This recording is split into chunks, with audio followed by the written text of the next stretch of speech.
जय हिंद। आप सभी का हमारे चैनल पर स्वागत है। हम जो है कक्षा 12 की फिजिक्स फर्स्ट जो है इलेक्ट्रोमैग्नेटिज्म पढ़ रहे हैं। इसका मैं कौन सा चैप्टर लेक्चर जो है ये फिफ्थ नंबर मतलब पांचवा लेक्चर है। और इसका जो चैप्टर है वो पहला चैप्टर है। यूनिट कौन सी है? फर्स्ट है। यूनिट वो यूनिट जो है वो फर्स्ट है। प्रथम यूनिट चल रही है। और जो चैप्टर है वो कौन सा है? वो चैप्टर हमारा पहला चैप्टर है।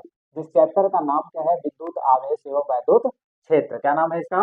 वैद्युत आवेश एवं वैद्युत क्षेत्र। वैद्युत आवेश एवं वैद्युत क्षेत्र एवं वैद्युत क्षेत्र, ये चैप्टर का नाम है। इसका हम 4 लेक्चर जो है इसको अपलोड कर चुके हैं। ये इसका 5वां लेक्चर है। जब आप सभी लोग जो है सीरियल वाइज लेक्चर को देखेंगे तो आपको सारी चीजें समझ में आएंगी। तो इस लेक्चर में जो हम बताने वाले हैं, हमारा इस लेक्चर में जो टॉपिक होगा वो होगा वैद्युत द्विध्रुव क्या होता है, वैद्युत द्विध्रुव आघूर्ण क्या होता है।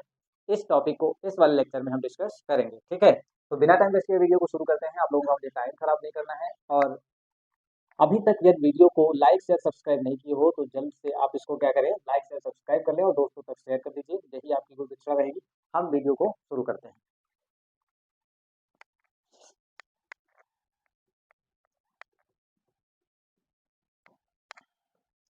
देखिएगा, एक चीज मैं इससे पहले वाले लेक्चर में भूल गए थे, बार बार बता रहे थे कि जो है लेक्चर को हम उसमें बता रहे थे कि हम बिंदु आवेश के बारे में यहाँ पे अभी डिस्कस करेंगे। यहाँ पे हम समझेंगे कि बिंदु आवेश क्या होता है। मैं इस वीडियो में बता देता हूँ कि बिंदु आवेश कहते किसे हैं।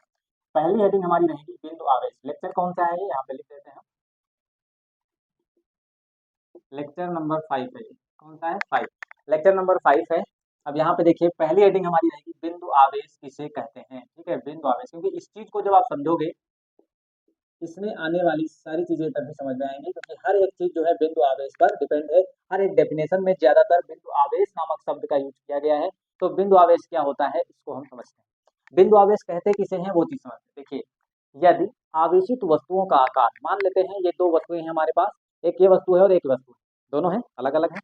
यदि आवेशित वस्तुओं का आकार, इनको अलग करने वाली दूरी, या फिर बोल सकते हो इस वस्तु और इस वस्तु के बीच की जो दूरी है, जो आपको बीच में गैप दिख रहा है, इनके बीच की जो दूरी है, इनको अलग करने वाली दूरी की तुलना में इनका और इनका आकार इतना छोटा हो तो वो दोनों वस्तुएं क्या कही जाएंगी? बिंदु आवेशित कही जाएंगी। मैं डेफिनेशन यहाँ पे लिखता हूँ तो और अच्छा क्लियर हो जाएगा। यदि आवेशित वस्तुओं का आकार, यदि आवेशित वस्तुओं का आकार, वस्तुओं का आकार,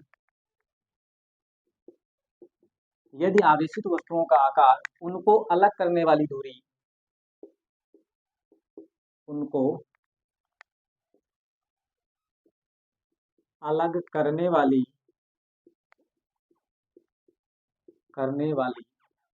दूरी की तुलना में, दूरी की तुलना में, ठीक है, उनको अलग करने वाली दूरी की तुलना में बहुत छोटे हों। क्या हो? बहुत छोटे हों। बात समझिएगा, यहाँ पे लिखा हुआ है यदि आवेशित वस्तुओं का आकार, यदि आवेशित वस्तुओं का आकार उनको अलग करने वाली दूरी की तुलना में बहुत छोटा हो। क्या हो? अलग करने वाली दूरी की तुलना में बहुत छोटा हो, बहुत छोटा हो, हो तो इन वस्तुओं को, तो इन इन वस्तुओं को बिंदु आवेश कहा जा सकता है। बिंदु आवेश, तो इन वस्तुओं को बिंदु आवेश माना जा सकता है। बिंदु आवेश माना जा सकता है, माना जा सकता है। अब आप समझिएगा, हम समझ लेते हैं। यहाँ पे एक ऑब्जेक्ट है, ये एक ऑब्जेक्ट है, दूसरी ऑब्जेक्ट ये है। अब ये ऑब्जेक्ट और ये ऑब्जेक्ट, इसके बीच की दूरी ये है। तो कह रहे हैं कि यदि दो वस्तुएं, लिखा है यदि आवेशित वस्तुओं का आकार, आवेशित का मतलब ऐसी वस्तु जिसके ऊपर आवेश हो। क्या हो? ऐसी वस्तु जिसके ऊपर आवेश हो, ऐसी वस्तु जिसके ऊपर आवेश हो, उस वस्तु को आवेशित वस्तु कहा जाता है। आवेशित को अंग्रेजी में चार्ज बोलते हैं, चार्जिंग। क्या बोलते हैं? चार्जिंग। तो बताया जा रहा है यदि आवेशित वस्तुओं का आकार उनको अलग करने वाली, उनको अलग करने मतलब इस वस्तु और इस वस्तु को अलग करने वाली दूरी की बात हो रही, मतलब ये वाली दूरी। ठीक है, उनको अलग करने वाली दूरी की तुलना में, उनको अलग करने वाली दूरी की तुलना में बहुत छोटा हो। तो क्या बहुत छोटा हो? उनका आकार जो होना चाहिए, वस्तुओं का जो आकार होना चाहिए, वह उनको अलग करने वाली दूरी, ये जो दूरी है इसकी तुलना में ये इतना छोटा होना चाहिए। तो अगर बहुत छोटा हुआ तो फिर कहा जाएगा कि इन वस्तुओं को बिंदु आवेश माना जा सकता है। तो इन वस्तुओं को क्या माना जा सकता है? बिंदु आवेश माना जा सकता है। ये चीज क्लियर हुई कि नहीं? हाँ, हमें आशा है क्लियर हो गई। ठीक है, आप लोगों को समझ में आ गया ना? अब जब ये समझ में आ चुका है कि बिंदु आवेश कहते किसे हैं, तब अब हम आगे समझेंगे कि वैद्युत द्विध्रुव क्या होता है। ठीक है, बिंदु आवेश समझ गए? हर एक डेफिनेशन को, ज्यादातर डेफिनेशन और प्रूफ बिंदु आवेश को लेकर किया जाएगा, क्योंकि बिंदु आवेश जो होता है इतना छोटा आवेश होता है, उसको किसी भी वैद्युत क्षेत्र में जाके रखोगे, ठीक है, वैद्युत क्षेत्र में जाके रखोगे या किसी आवेश से जाके मिलाओगे, प्लस माइनस जिस पे चार्ज हो, तो उस पर कोई ज्यादा प्रभाव नहीं पड़ता। इसीलिए बिंदु आवेश को लेकर ही हर एक एक्सपेरिमेंट को किया जाता है। बात समझ में आ गई ना? अब आगे हम हेडिंग डालते हैं कि वैद्युत द्विध्रुव क्या होता है। वैद्युत द्विध्रुव क्या है? डेफिनेशन अगली हमारी है, वैद्युत द्विध्रुव क्या है।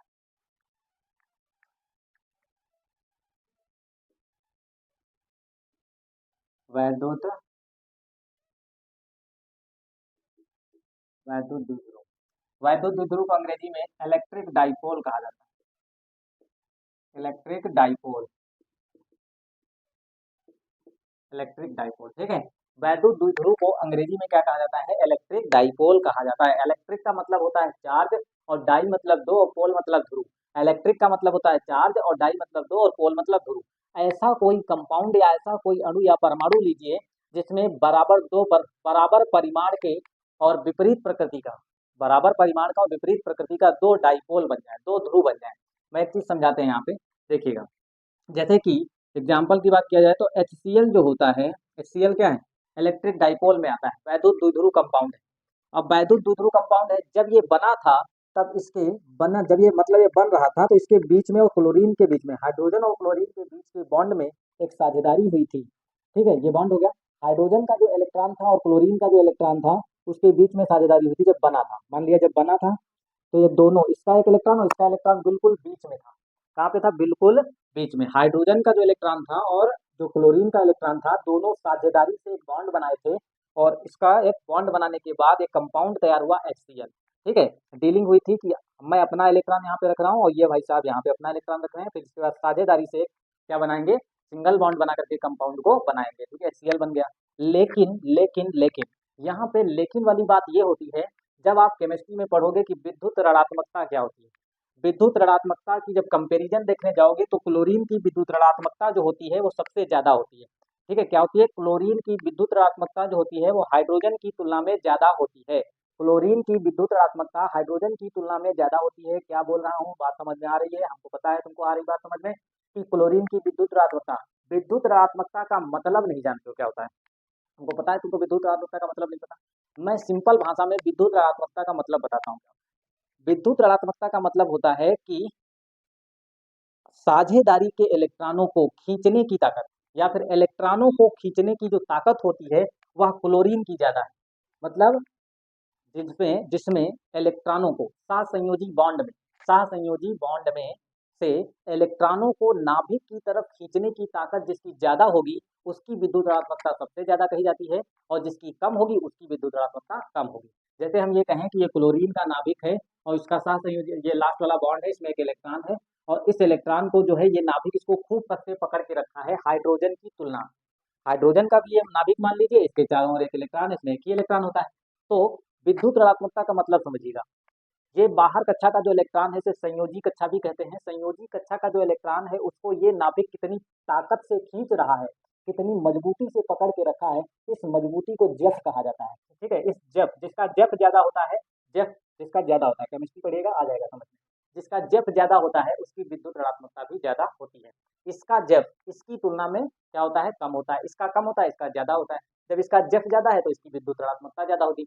विद्युत ऋणात्मकता ज्यादा होने का मतलब और कुछ नहीं है, विद्युत ऋणात्मकता ज्यादा होने का मतलब अब यही है कि इलेक्ट्रॉन जो है वह सहसंयोजी बॉन्ड में, जो बाहर वाला कक्षा है, उसमें से इलेक्ट्रॉन को वो पकड़ के खींच के उमच के बांध के रखेगा कि नहीं रखेगा?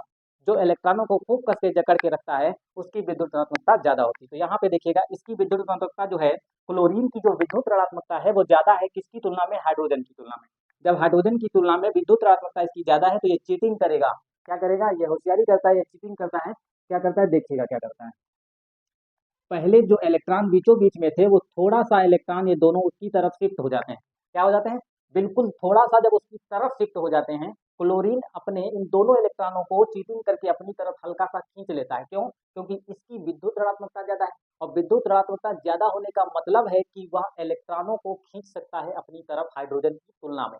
तो ये क्या करेगा, ये अपनी तरफ इलेक्ट्रॉनों को जब खींचेगा, किसी चीज पर अगर इलेक्ट्रॉन बढ़ेंगे तो उसमें माइनस चार्ज आएगा। क्या आएगा, माइनस चार्ज आएगा। इसीलिए इस पर हल्का सा पार्शियल माइनस आ जाता है, इसको डेल बोलते हैं। और माइनस माइनस हल्का सा आया है मतलब बहुत थोड़ा सा उधर खींच सकते हैं, इसीलिए इस पे पार्शियल माइनस आता है।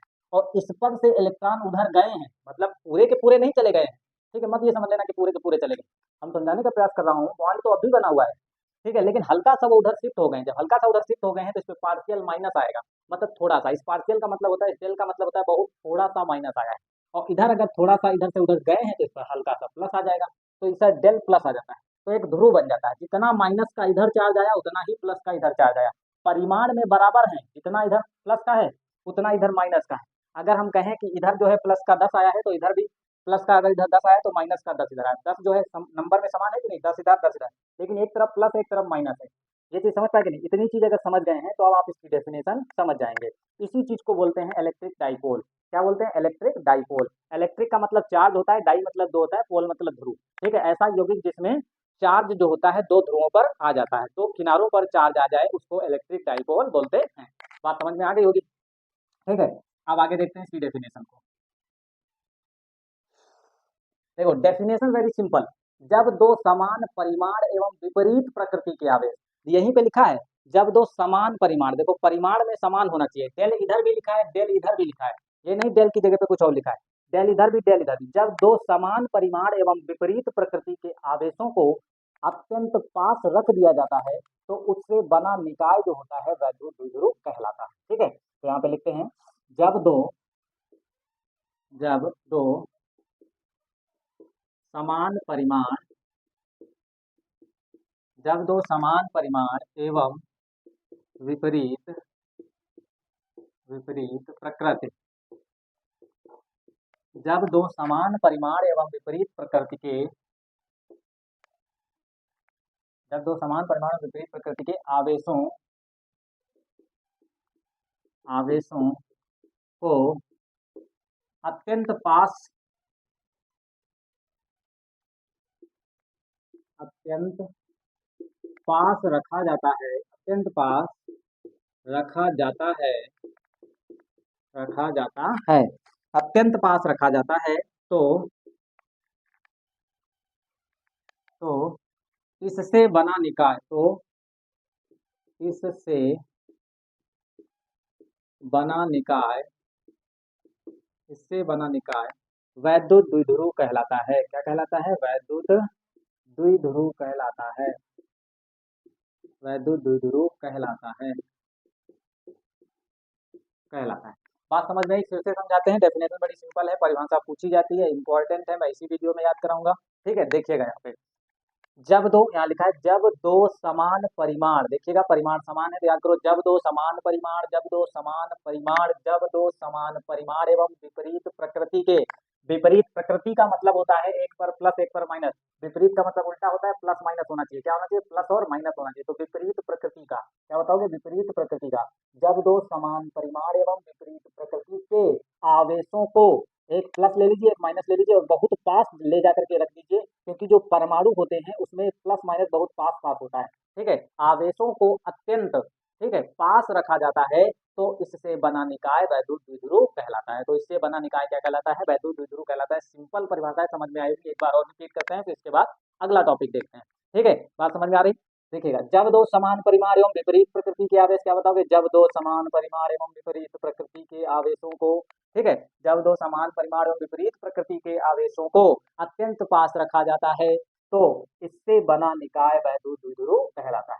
क्या कहलाता है, वैद्युत द्विध्रुव कहलाता है। एक मैंने यहाँ पे एग्जांपल पूरा ओपन करके बता दिया है, ये इसके उदाहरण है। क्या है, उदाहरण, ये इसके उदाहरण है। ऐसे बहुत सारे होते हैं, HCl भी होता है, NH3 भी होता है, ठीक है, CH4 भी होता है, और CO2 भी होता है, और जल भी होता है, और HF भी होता है, ऐसे बहुत सारे होते हैं इत्यादि, ठीक है, हमने लिख दिया आदि इत्यादि, ठीक है। ये इसकी डेफिनेशन होगी, आप इसको नोट करिए। इसके बाद हम समझेंगे वैद्युत द्विध्रुव आघूर्ण क्या होता है। क्या होता है, वैद्युत द्विध्रुव आघूर्ण, ठीक है। तो इसको मिटाते हैं, टाइम कम खराब करेंगे और आप लोगों को सब कुछ समझाते हुए चलेंगे। इसीलिए आप सभी जो हैं वीडियो को अभी तक अगर सब्सक्राइब नहीं किए हैं तो सब्सक्राइब कर लीजिए और अपने दोस्तों तक इसको शेयर कर दीजिए, ठीक है।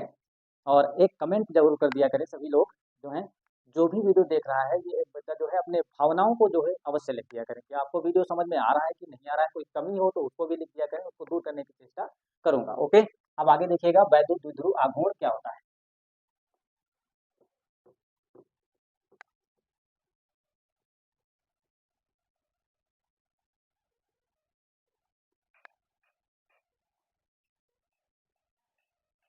देखिए, अगली जो परिभाषा है हमारी वो वैद्युत द्विध्रुव आघूर्ण है। क्या है? वैद्युत,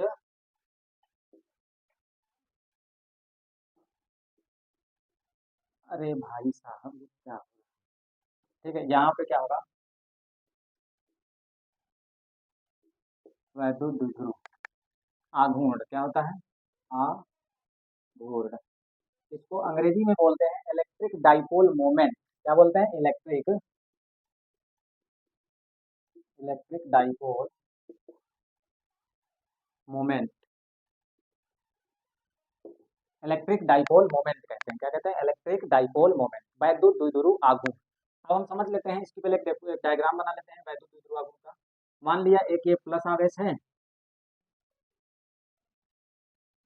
ऐसे भी बना सकते हो। ठीक है, एक यहाँ पे क्या है, यहाँ पे प्लस रखा है, यहाँ पे माइनस रखा है। ए इसका नाम दे दिया, बी इसका नाम दे दिया। इस पर भी क्यों है, इस पर भी क्यों है। ठीक है, परिभाषा भी वैद्युत द्विध्रुव क्या थी? समान परिमाण होना चाहिए, तो क्यों इधर भी क्यों इधर भी, लेकिन विपरीत प्रकृति का होना चाहिए। किसका होना चाहिए? विपरीत प्रकृति का। समान परिमाण तो उसने बताया है, लेकिन बोला है ना विपरीत प्रकृति का होना चाहिए, तो समान परिमाण एवं विपरीत प्रकृति का आवेश होना चाहिए। कैसा होना चाहिए? समान परिमाण एवं विपरीत प्रकृति का आवेश होना चाहिए। तो देखिए क्यों यहाँ भी है, क्यों यहाँ भी है, प्लस इधर है, इधर माइनस है। अब एक चीज है, इस वैद्युत द्विध्रुव आघूर्ण की जो दूरी होती है ये 2l होती है। कितनी होती है? 2l। किसी किसी किताब में यहाँ पे 2a लिखा होता है, तो आप अपने हिसाब से कुछ भी लिख सकते हैं, बस आपको ये लगाना होगा कि पूरे वैद्युत द्विध्रुव की जो दूरी लेना है वो दोगुनी लेनी है। मतलब 2 यहाँ होना चाहिए, 2a ले लो चाहे 2l ले लो, चाहे 2, मतलब कुछ किताबों में 2 इंटू स्मॉल ए लिखा हुआ है, किसी किताबों में 2l लिखा हुआ है, 2a लिखा है। इससे हमारा मतलब नहीं है कि 2a है या 2l है, हमको सिर्फ कॉन्सेप्ट से मतलब है कि 2l यहाँ पे लिखा क्यों गया। देखिएगा, अब ये वैद्युत द्विध्रुव हो गया। अब अगर इस वैद्युत द्विध्रुव के चारों ओर किसी भी बिंदु, इसके चारों अगर हम कोई कह दें कि यहाँ पे एक बिंदु है, इस वैद्युत यहाँ पे एक बिंदु है अलग से P, मान लिया इसके चारों ओर यहाँ पे एक स्थिर बिंदु है P। इस बिंदु बिंदु P की इस वैद्युत द्विध्रुव से दूरी बताओ। ठीक है, इस वैद्युत द्विध्रुव से इस बिंदु P की दूरी बताओ, इस वैद्युत द्विध्रुव से इस बिंदु P की दूरी बताओ। या फिर इसी बिंदु P को आप इधर लिख सकते हो, या इसके चारों ओर आप कहीं भी ले सकते हो। जब आप किसी बिंदु की किसी वैद्युत द्विध्रुव से दूरी लिखोगे तो हमेशा उसके केंद्र से बताओगे। क्या बताओगे? हमेशा उसके केंद्र से बताओगे। ये केंद्र हो गया O। ठीक है, ये वैद्युत द्विध्रुव है, इस वैद्युत द्विध्रुव का ये केंद्र मान लिया गया O है। अब इस O से इस बिंदु P की दूरी बताई जाएगी। ठीक है, हमेशा। तो मान लेंगे, अब देखो जब ये मध्य बिंदु हो गया इस वैद्युत द्विध्रुव का, इसीलिए ये L बच जाएगा और ये L हो जाएगा। ठीक है, अगर हम इस पूरी दूरी को L लिए होते तो यहाँ L/2 आता, यहाँ L/2 आता, क्योंकि ये O जो है इसका मध्य बिंदु है, केंद्र है। जब ये इसका केंद्र हो जाएगा तो दूरी आधी आधी हो जाएगी। दूरी आधी होने से होगा क्या? दूरी आधी होने से इसके जब आप एप्लीकेशन पढ़ोगे, ठीक है, तो वहां पे जब आप इसकी एप्लीकेशन पढ़ोगे तो होगा क्या? तब वहां पे क्या होगा, जो कैलकुलेशन होगा, जो सॉल्व करने पर जो मैथ आती है उसमें आपको हल करने में बहुत प्रॉब्लम होगी। तो वहां पे दूरी हो जाएगी L/2, और जब L/2 आ जाएगा तो कोई अगर भिन्न आएगी तो उसको हल करने में बड़ी प्रॉब्लम थी। इसीलिए पहले से ही इसको जो है इजी बनाने के लिए दूरी को क्या मान लिया? 2l। अब क्या है, 2l जैसे ही माना, ये हो गई L, ये हो गई L, और हमको दूरी बताना है इसके केंद्र से इस बिंदु P की, तो हम सीधे क्या कर लेते हैं, ये मान लेते हैं कि यहाँ से यहाँ तक की दूरी r है या कुछ है। ठीक है, समझ पाए ना? तो इतनी बात आपको दिमाग में आना चाहिए कि किसी भी बिंदु की, किसी भी बिंदु की वैद्युत द्विध्रुव के चारों तरफ, कोई भी बिंदु हो, कोई भी बिंदु अगर विद्युत द्विध्रुव के चारों ओर है तो उसकी दूरी हमेशा उसके केंद्र से बताओगे, उसकी दूरी हमेशा उसके केंद्र से बताओगे, उसकी दूरी हमेशा उसके केंद्र से बताओगे। मेरी बात को बिल्कुल समझ के रखना, क्योंकि आगे जो वीडियो बनाएंगे हम उसमें इससे इसकी एप्लीकेशन करवाए जाएंगे, उसका यूज बहुत ज़्यादा होगा इसी वाली चीज़ का, कि हाँ दूरी कहाँ से ली जाती है, केंद्र से ली जाती है। ठीक है, तो ये चीज़ समझ गए होंगे। अब हम इसकी डेफिनेशन को लिखते हैं कि इसकी डेफिनेशन क्या होती है। वैद्युत द्विध्रुव आघूर्ण कहते किसे हैं? ठीक है, वैद्युत द्विध्रुव आघूर्ण किसे कहते हैं, इसको हम समझ लेते हैं कि वैद्युत द्विध्रुव आघूर्ण क्या होता है। तो किसी वैद्युत द्विध्रुव का, ये एक अपने आप में वैद्युत द्विध्रुव ए भी है, तो क्या लिखोगे? किसी वैद्युत द्विध्रुव का, किसी किसी वैद्युत द्विध्रुव, किसी वैद्युत द्विध्रुव का वैद्युत द्विध्रुव आघूर्ण, कौन सा? वैद्युत द्विध्रुव आघूर्ण, वैद्युत द्विध्रुव आघूर्ण, ठीक है। किसी वैद्युत द्विध्रुव का वैद्युत द्विध्रुव आघूर्ण, वैद्युत द्विध्रुव आघूर्ण किसी एक परिमाण, किसी एक परिमाण, किसी एक आवेश के परिमाण, किसी एक आवेश के परिमाण, किसी एक आवेश, किसी एक आवेश के परिमाण, परिमाण एवं दोनों आवेशों के, एवं दोनों आवेशों के बीच की दूरी, बीच की दूरी, बीच की दूरी, क्या बताओगे? दोनों आवेशों के बीच की दूरी के गुणनफल के गुणनफल के बराबर होता है, बराबर होता है, के गुणनफल के बराबर होता है। बात समझ में आई कि नहीं है? इसे कैपिटल पी से प्रदर्शित करते हैं, इसे कैपिटल पी से प्रदर्शित करते हैं, प्रदर्शित करते हैं। इसकी दिशा, इसकी दिशा सदैव, इसकी दिशा सदैव माइनस क्यू से प्लस क्यू की ओर होती है। किधर होती है? माइनस क्यू से प्लस की क्यू की ओर होती है, होती है, ठीक है। कितनी चीज हो गई भैया?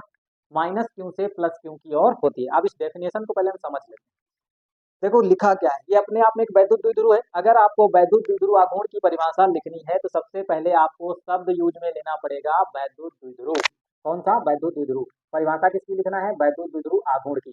तो तुम क्या बताओगे? किसी वैद्युत द्विध्रुव का, क्या बताओगे? किसी वैद्युत द्विध्रुव का, किसी वैद्युत द्विध्रुव का, किसी वैद्युत द्विध्रुव का वैद्युत द्विध्रुव आघूर्ण। वैद्युत द्विध्रुव आघूर्ण को कहाँ से लिखते हैं? कैपिटल पी से, कैपिटल पी से। तो क्या बताओगे? किसी वैद्युत द्विध्रुव का वैद्युत द्विध्रुव आघूर्ण, वैद्युत द्विध्रुव आघूर्ण किसी एक आवेश के परिमाण, दो आवेश है यहाँ पे, एक प्लस का आवेश है, एक माइनस का आवेश है, इन दोनों में से किसी एक आवेश का केवल परिमाण उठाना है। आपको जो पसंद हो, जो अच्छा लगे, आप उसे चॉइस कर सकते हैं, उसे आप सेलेक्ट कर सकते हैं।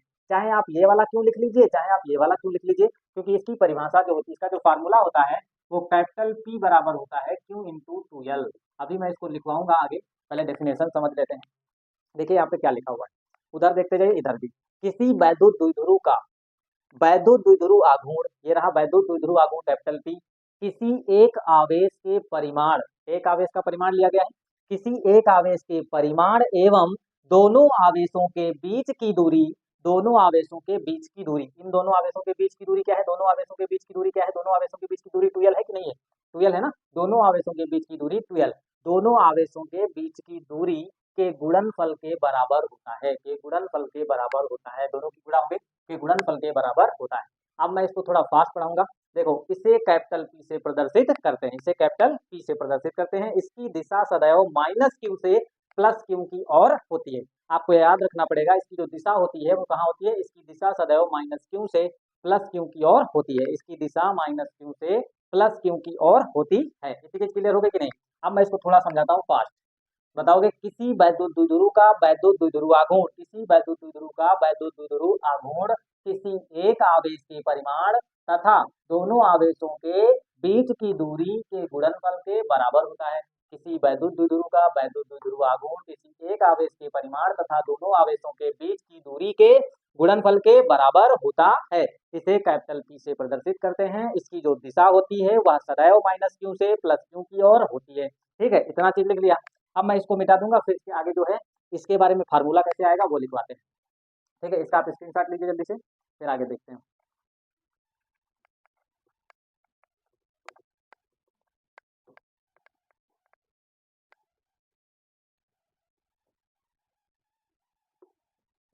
चलिए देखिए, अब हम इसका फार्मूला कैसे आएगा, तो यहाँ पे लिखते हैं, माना ए बी एक वैद्युत द्विध्रुव, वैद्युत द्विध्रुव है, ए बी, माना ए बी एक वैद्युत द्विध्रुव है जिस पर प्लस क्यू एवं माइनस क्यू आवेश, जिस पर प्लस क्यू एवं माइनस क्यू आवेश एक दूसरे से 2l दूरी पर हैं। माइनस क्यू एवं प्लस क्यू आवेश एक दूसरे से 2 × l दूरी पर हैं। तब वैद्युत द्विध्रुव आघूर्ण, वैद्युत द्विध्रुव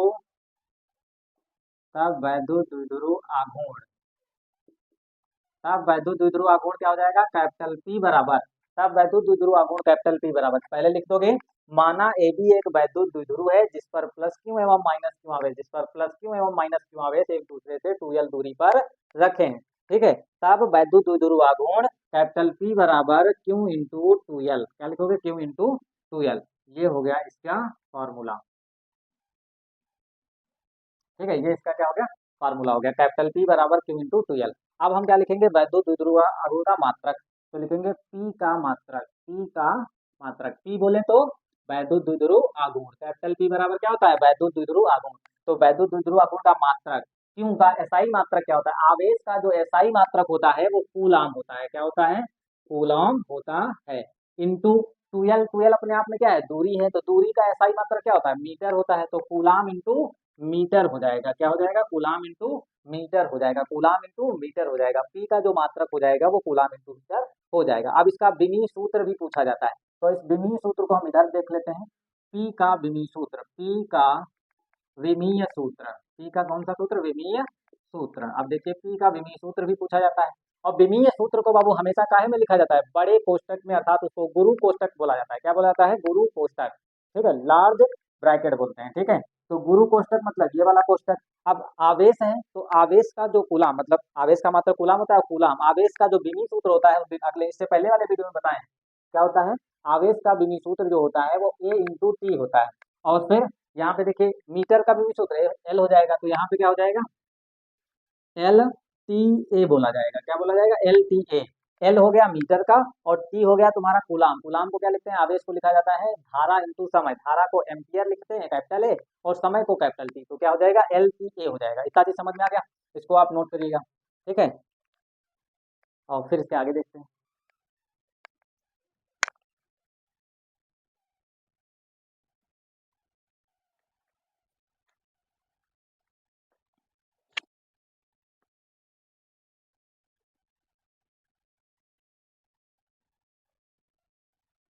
चलिए देखते हैं।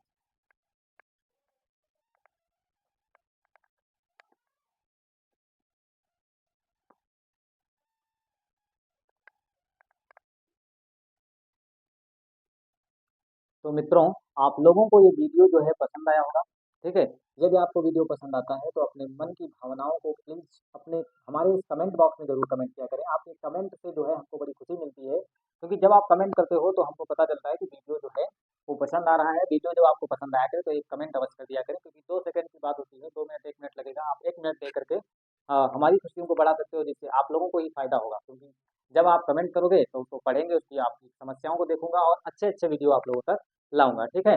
तो आज के वीडियो में इतना ही, और ज़्यादा से ज़्यादा जो है दोस्तों तक वीडियो को शेयर कर दिया करें, चैनल को सब्सक्राइब कर दिया करें। जैसे चैनल को सब्सक्राइब करने का फ़ायदा ये रहता है कि आपको जैसे ही हम कोई भी वीडियो अपलोड करेंगे ना, तो आप लोगों को सबसे पहले उसका नोटिफिकेशन मिल जाएगा और आप उस चीज़ को देख पाएंगे। तो आज के वीडियो में इतना ही, अगले वीडियो में फिर मिलेंगे। जय हिंद, पढ़ते रहिए और खुश रहिए, ठीक है।